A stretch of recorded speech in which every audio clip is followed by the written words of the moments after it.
Lady Audley's Secret by Mary Elizabeth Braddon. Chapter 26. So Far and No Farther. Robert left Audley the next morning by an early train, and reached Shoreditch a little after 9 o'clock. He did not return to his chambers, but called a cab and drove straight to Crescent Villas, West Brompton. He knew that he should fail in finding the lady he went to seek at this address, as his uncle had failed a few months before, but he thought it possible to obtain some clue to the schoolmistress's new residence in spite of Sir Michael's ill success. "Mrs. Vincent was in a dying state, according to the telegraphic message," Robert thought. "If I do find her, I shall at least succeed in discovering whether that message was genuine." He found Crescent Villas after some difficulty. The houses were large, but they lay half embedded among the chaos of brick and rising mortar around them. New terraces, new streets, new squares led away into hopeless masses of stone and plaster on every side. The roads were sticky with damp clay, which clogged the wheels of the cab and buried the fetlocks of the horse. The desolations, that awful aspect of incompleteness and discomfort which pervades a new and unfinished neighborhood, had set its dismal seal upon the surrounding streets which had arisen about and entrenched Crescent Villas, and Robert wasted 40 minutes by his watch, and an hour and a quarter by the cabman's reckoning, in driving up and down uninhabited streets and terraces, trying to find the villas, whose chimney tops were frowning down upon him black and venerable, amid groves of virgin plaster, undimmed by time or smoke. But having at last succeeded in reaching his destination, Mr. Audley alighted from the cab, directed the driver to wait for him at a certain corner, and set out upon his voyage of discovery. "If I were a distinguished Q.C., I could not do this sort of thing," he thought. "My time would be worth a guinea or so a minute, and I should be retained in the great case of Hoggs versus Boggs, going forward this very day before a special jury at Westminster Hall. As it is, I can afford to be patient." He inquired for Mrs. Vincent at the number which Mr. Dawson had given him. The maid who opened the door had never heard that lady's name, but after going to inquire of her mistress, she returned to tell Robert that Mrs. Vincent had lived there, but that she had left 2 months before the present occupants had entered the house. "And Mrs. has been here 15 months," the girl added emphatically. "But you cannot tell where she went on leaving here?" Robert asked despondingly. "No, sir. Mrs. says she believes the lady failed, and that she left sudden like, and didn't want her address to be known in the neighborhood." Mr. Audley felt himself at a standstill once more. If Mrs. Vincent had left the place in debt, she had no doubt scrupulously concealed her whereabouts. There was little hope, then, of learning her address from the tradespeople, and yet, on the other hand, it was just possible that some of her sharpest creditors might have made it their business to discover the defaulter's retreat. He looked about him for the nearest shops, and found a baker's, a stationer's, and a fruiterer's a few paces from the Crescent. 3 empty-looking, pretentious shops, with plate-glass windows, and a hopeless air of gentility. He stopped at the baker's, who called himself a pastry cook and confectioner, and exhibited some specimens of petrified sponge cake in glass bottles, and some highly glazed tarts covered with green gauze. "She must have bought bread," Robert thought, as he deliberated before the baker's shop, "and she is likely to have bought it at the handiest place. I'll try the baker." The baker was standing behind his counter, disputing the items of a bill with a shabby genteel young woman. He did not trouble himself to attend to Robert Audley until he had settled the dispute, but he looked up as he was receipting the bill, and asked the barrister what he pleased to want. "Can you tell me the address of a Mrs. Vincent, who lived at No. 9 Crescent Villas a year and a half ago?" Mr. Audley inquired mildly. "No, I can't," answered the baker, growing very red in the face, and speaking in an unnecessarily loud voice. "And what's more, I wish I could. That lady owes me upward of £11 for bread, and it's rather more than I can afford to lose. If anybody can tell me where she lives, I shall be much obliged to him for doing so." Robert Audley shrugged his shoulders and wished the man good morning. He felt that his discovery of the lady's whereabouts would involve more troubles than he had expected. He might have looked for Mrs. Vincent's name in the post office directory, but he thought it scarcely likely that a lady who was on such uncomfortable terms with her creditors would afford them so easy a means of ascertaining her residence. "If a baker can't find her, how should I find her?" he thought despairingly. "If a resolute, sanguine, active, and energetic creature such as the baker fail to achieve this business, how can a lymphatic wretch like me hope to accomplish it? Where the baker has been defeated, what preposterous folly it would be for me to try to succeed." Mr. Audley abandoned himself to these gloomy reflections as he walked slowly back toward the corner at which he had left the cab. About halfway between the baker's shop and this corner, he was arrested by hearing a woman's step close at his side, and a woman's voice asking him to stop. He turned and found himself face to face with the shabbily dressed woman whom he had left settling her account with the baker. What?" he asked vaguely. "Can I do anything for you, ma'am? Does Mrs. Vincent owe you money, too?" "Yes, sir," the woman answered, with a semi-genteel manner which corresponded with the shabby gentility of her dress. "Mrs. Vincent is in my debt, but it isn't that, sir. I want to know, please, what your business may be with her, because—" "You can give me her address if you choose, ma'am. That's what you mean to say, isn't it?" The woman hesitated a little, looking rather suspiciously at Robert. "You're not connected with the tally business, are you, sir?" she asked, after considering Mr. Audley's personal appearance for a few moments. "The what, ma'am?" asked the young barrister, staring aghast at his questioner. "I'm sure I beg your pardon, sir," exclaimed the little woman, seeing that she had made some awful mistake. "I thought you might have been, you know. Some of the gentlemen who collect for the tally shops do dress so very handsome, and I know Mrs. Vincent owes a good deal of money." Robert Audley laid his hand upon the speaker's arm. "My dear madam," he said, "I want to know nothing of Mrs. Vincent's affairs. So far from being concerned in what you call the tally business, I have not the remotest idea what you mean by that expression. You may mean a political conspiracy. You may mean some new species of taxes. Mrs. Vincent does not owe me any money, however badly she may stand with that awful-looking baker. I never saw her in my life, but I wish to see her today for the simple purpose of asking her a few very plain questions about a young lady who once resided in her house. If you know where Mrs. Vincent lives and will give me her address, you will be doing me a great favor." He took out his card case and handed a card to the woman, who examined the slip of pasteboard anxiously before she spoke again. "I'm sure you look and speak like a gentleman, sir," she said, after a brief pause, "and I hope you will excuse me if I've seemed mistrustful like, but poor Mrs. Vincent has had dreadful difficulties, and I'm the only person hereabouts that she's trusted with her addresses. I'm a dressmaker, sir, and I've worked for her for upward of 6 years, and though she doesn't pay me regular, you know, sir, she gives me a little money on account now and then, and I get on as well as I can. I may tell you where she lives, then, sir? You haven't deceived me, have you?" "On my honor, no." "Well, then, sir," said the dressmaker, dropping her voice as if she thought the pavement beneath her feet, or the iron railings before the houses by her side, might have ears to hear her. "It's Acacia Cottage, Peckham Grove. I took a dress there yesterday for Mrs. Vincent." "Thank you," said Robert, writing the address in his pocketbook. "I am very much obliged to you, and you may rely upon it, Mrs. Vincent shall not suffer any inconvenience through me." He lifted his hat, bowed to the little dressmaker, and turned back to the cab.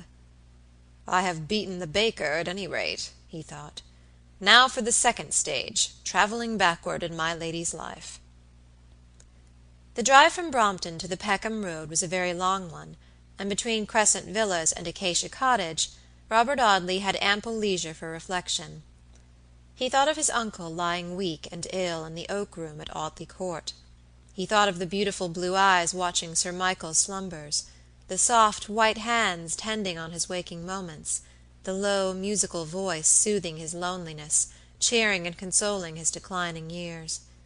What a pleasant picture it might have been, had he been able to look upon it ignorantly, seeing no more than others saw, looking no further than a stranger could look.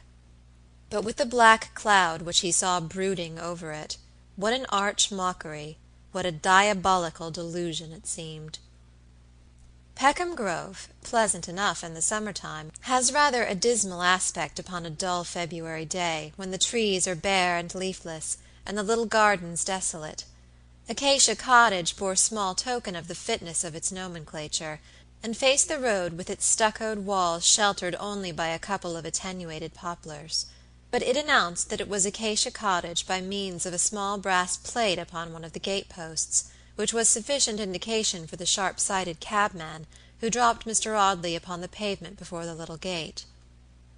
Acacia Cottage was much lower in the social scale than Crescent Villas, and the small maid-servant who came to the low wooden gate and parleyed with Mr. Audley was evidently well used to the encounter of relentless creditors across the same feeble barricade. She murmured the familiar domestic fiction of the uncertainty regarding her mistress's whereabouts, and told Robert that if he would please to state his name and business, she would go and see if Mrs. Vincent was at home. Mr. Audley produced a card, and wrote in pencil under his own name, "A connection of the late Miss Graham." He directed the small servant to carry his card to her mistress, and quietly awaited the result. The servant returned in about 5 minutes with the key of the gate.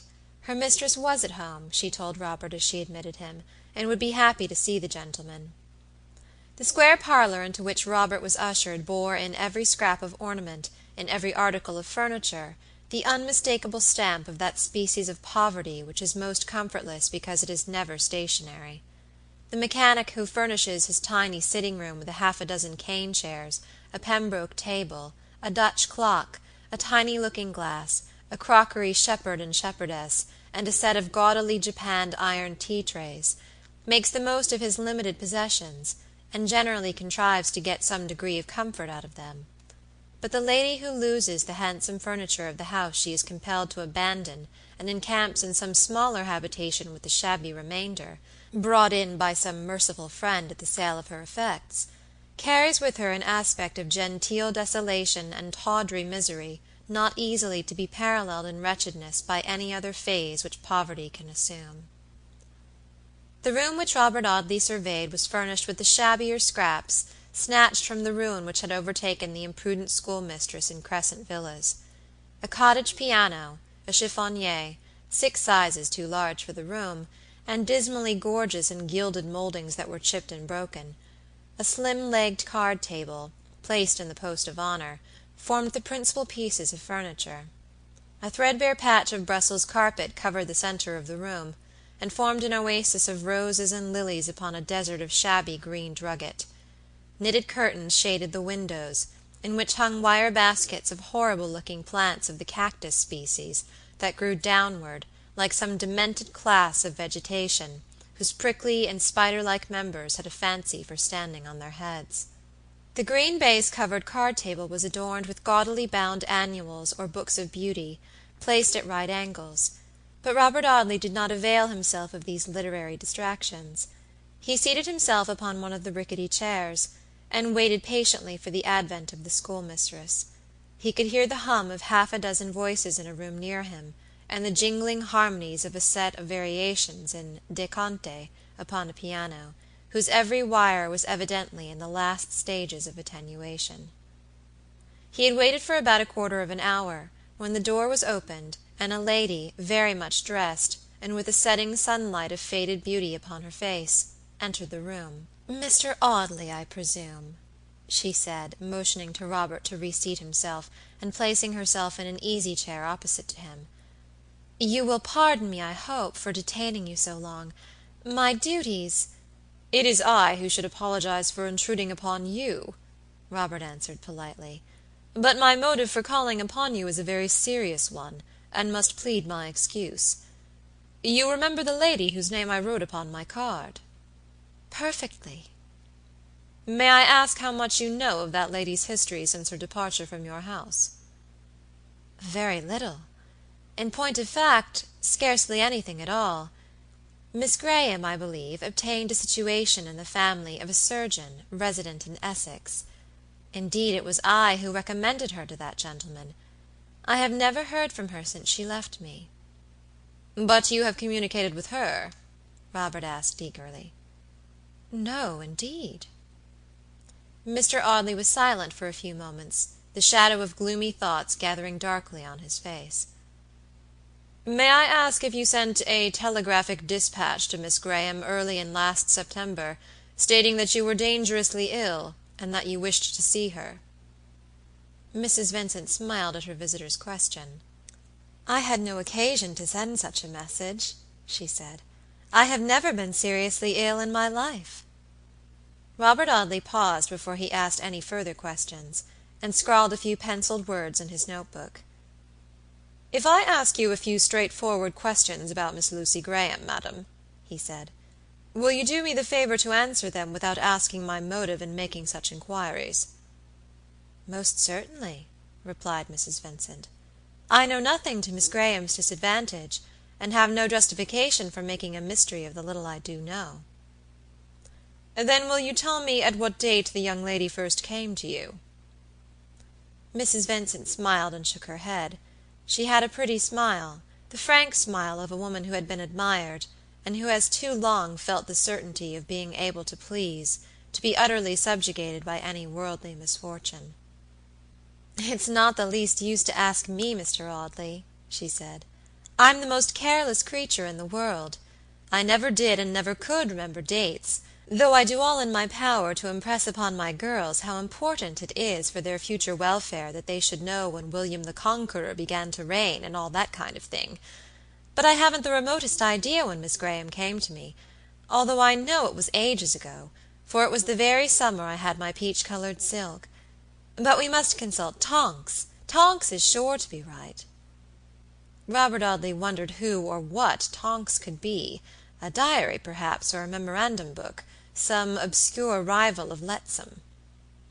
Mrs. Vincent rung the bell, which was answered by the maid-servant who had admitted Robert. "Ask Miss Tonks to come to me," she said. "I want to see her particularly."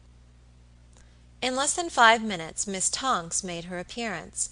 She was wintry and rather frost-bitten in aspect, and seemed to bring cold air in the scanty folds of her somber merino dress. She was no age in particular, and looked as if she had never been younger, and would never grow older, but would remain forever working backward and forward in her narrow groove, like some self-feeding machine for the instruction of young ladies. "Tonks, my dear," said Mrs. Vincent without ceremony, "this gentleman is a relative of Miss Graham's. Do you remember how long it is since she came to us at Crescent Villas?" "She came in August, 1854," answered Miss Tonks. "I think it was the 18th of August, but I'm not quite sure that it wasn't the 17th. I know it was on a Tuesday." "Thank you, Tonks, you are a most invaluable darling," exclaimed Mrs. Vincent with her sweetest smile. It was perhaps because of the invaluable nature of Miss Tonks's services that she had received no remuneration whatever from her employer for the last 3 or 4 years. Mrs. Vincent might have hesitated to pay from very contempt for the pitiful nature of the stipend as compared with the merits of the teacher. "Is there anything else that Tonks or I can tell you, Mr. Audley?" asked the schoolmistress. "Tonks has a far better memory than I have." "Can you tell me where Miss Graham came from when she entered your household?" Robert inquired. "Not very precisely," answered Mrs. Vincent.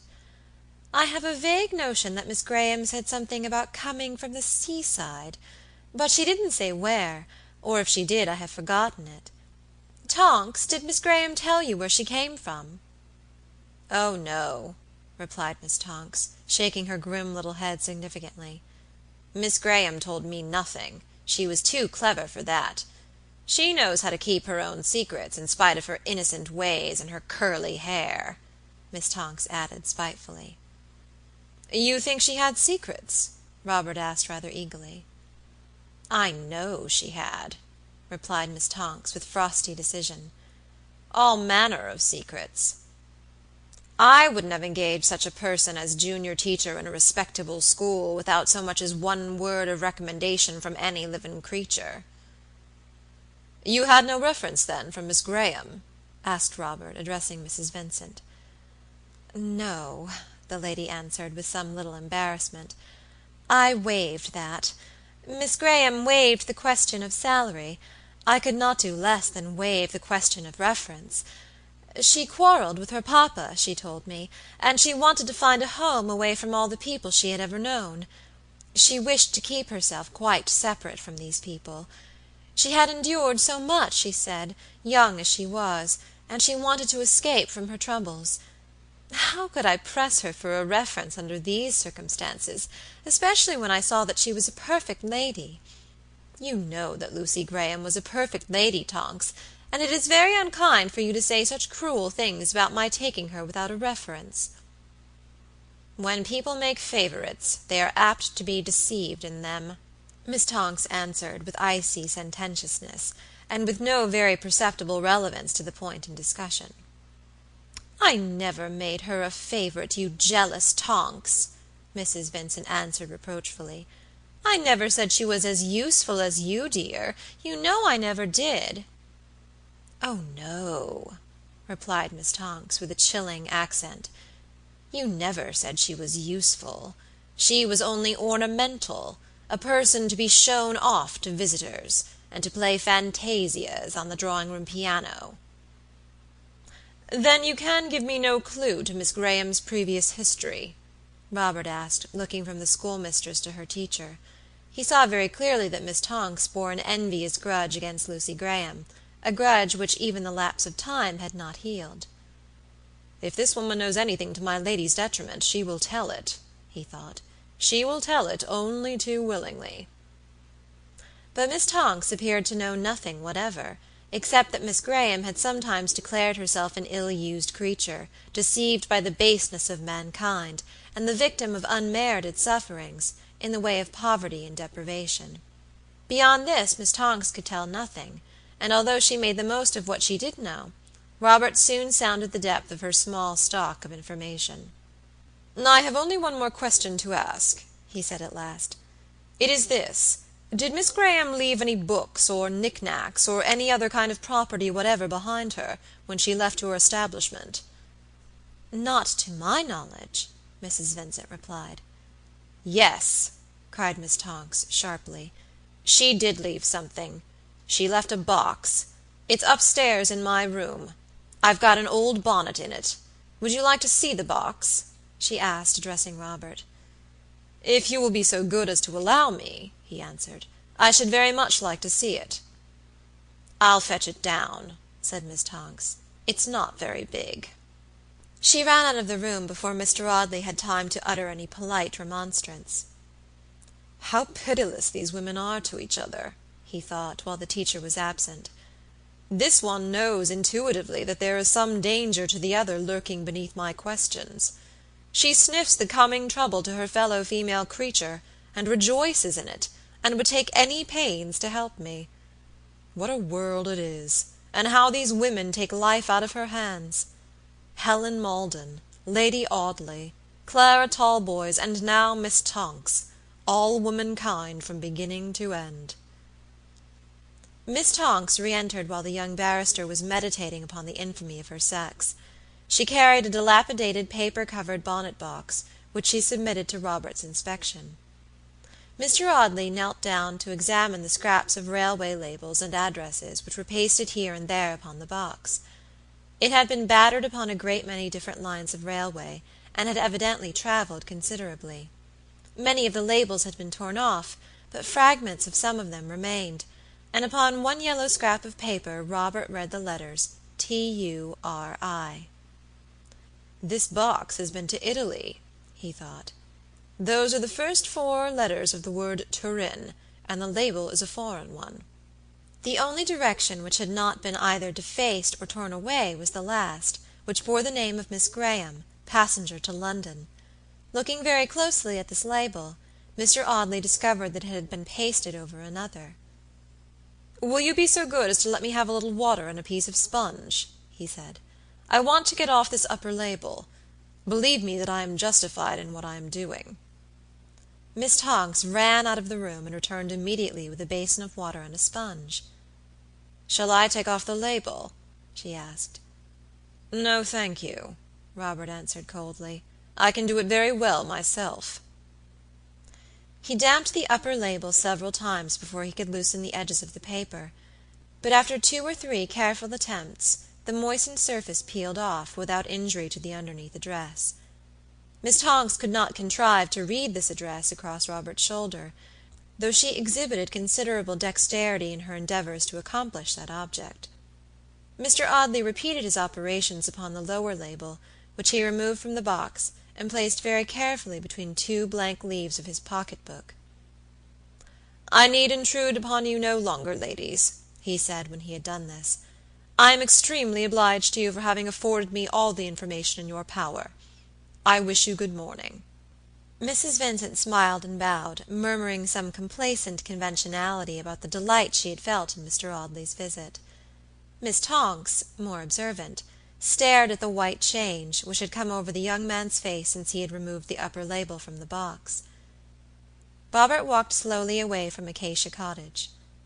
"If that which I have found to-day is no evidence for a jury," he thought, "it is surely enough to convince my uncle that he has married a designing and infamous woman." Chapter 27.